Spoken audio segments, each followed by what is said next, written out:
Hello guys, ngayon tuturo ko sa inyo guys kung paano magkaroon ng verification badge tulad nito guys na may check na blue guys. Tara guys. At ito na nga guys. Punta tayo sa menu. Kabilang profile, bandang kanan, scroll down. Hanapin natin si help and support. Then creator support. Account management, click nyan guys.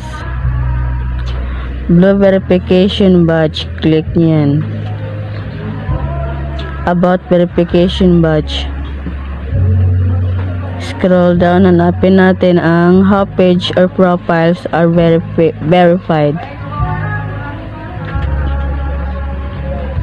Scroll down. Ito pindutin nyo guys sa fill out this form.